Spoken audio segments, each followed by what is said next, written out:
Assalamualaikum warahmatullahi wabarakatuh. Perkenalkan, nama saya Rahma Syahina Malia dari program studi Administrasi Publik semester 4. Di sini saya akan menjelaskan mengenai sebuah kebijakan yang ada di Indonesia dan membandingkan kebijakan tersebut yang ada di negara Korea Selatan. Kebijakan full day school di Indonesia adalah kebijakan di mana siswa diwajibkan untuk berada di sekolah selama 1 hari penuh atau sekitar 8 jam sehari. Kebijakan ini diberlakukan untuk meningkatkan kualitas pendidikan di Indonesia dan menekan angka putus sekolah. Namun, kebijakan ini menuai banyak kritik dari berbagai pihak, terutama orang tua dan siswa. Beberapa kekhawatiran yang disampaikan adalah terkait dengan beban belajar yang berat dan kurangnya waktu luang untuk bermain dan bersosialisasi di luar sekolah. Sebelum kebijakan full day school di Indonesia diterapkan, kebijakan sekolah setengah hari di mana siswa hanya belajar di sekolah selama setengah hari atau sekitar 4 jam. Kebijakan ini diberlakukan selama beberapa dekade dan menjadi kebijakan yang umum di Indonesia.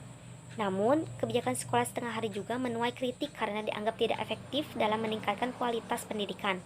Hal ini terkait dengan kurangnya waktu yang diberikan untuk kegiatan belajar mengajar dan kurangnya kesempatan untuk mengembangkan keterampilan siswa di luar bidang akademis. Sedangkan di Korea Selatan, terdapat sistem pendidikan yang dikenal dengan juga sebagai full day school atau Hagyo dalam bahasa Korea.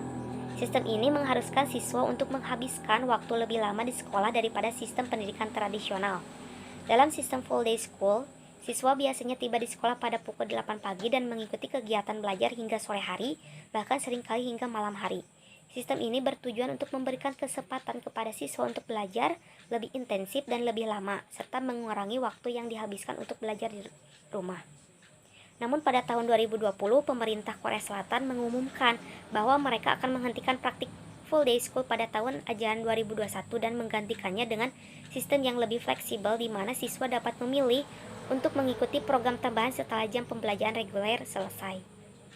Para pelajar sekolah di Korea Selatan belajar di sekolah selama 16 jam sehari atau 50 jam seminggu. Artinya mereka menjalani pendidikan di sekolah dari pagi hingga malam hari. Biasanya setelah pulang sekolah, mereka akan mengikuti bimbingan belajar atau bimbel hingga pukul 10 malam. Selain itu, belajar di sekolah juga dilakukan di hari Senin hingga Sabtu. Mereka libur pada saat hari libur nasional atau semester. Meskipun keduanya menggunakan istilah full day school, sistem full day school di Indonesia dan Korea Selatan memiliki perbedaan yang cukup signifikan dalam hal pelaksanaan dan tujuan utamanya. Di Indonesia, sistem full day school biasanya dilaksanakan di sekolah-sekolah swasta dan kegiatan besar masih mengikuti kurikulum nasional yang sama dengan sekolah-sekolah yang menggunakan sistem pendidikan tradisional.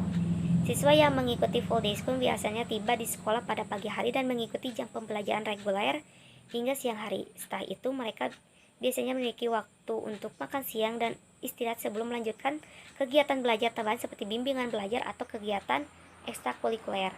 Sementara itu, Korea Selatan, sistem full day school adalah sistem pendidikan formal yang digunakan di seluruh sekolah negeri dan swasta.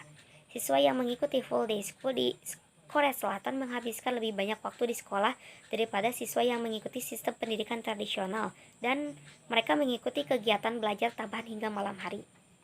Di Indonesia, full day school diterapkan di sekolah-sekolah dasar dan menengah pada tahun 2013. Namun, waktu belajar di Indonesia biasanya lebih singkat dibandingkan dengan Korea Selatan. Di Indonesia, siswa biasanya tiba di sekolah pada pukul 7 pagi dan pulang pada pukul 1 atau 2 siang. Sementara di Korea Selatan, siswa bisa tinggal di sekolah hingga pukul 10 malam atau bahkan lebih lama. Selain itu, fokus pendidikan di kedua negara juga berbeda. Di Indonesia, full day school bertujuan untuk mengoptimalkan waktu belajar siswa dan memberikan peluang untuk mengembangkan kreativitas dan kegiatan ekstrakurikuler. Di Korea Selatan, full day school diarahkan untuk meningkatkan kualitas pendidikan dan persiapan siswa untuk ujian masuk perguruan tinggi yang sangat kompetitif.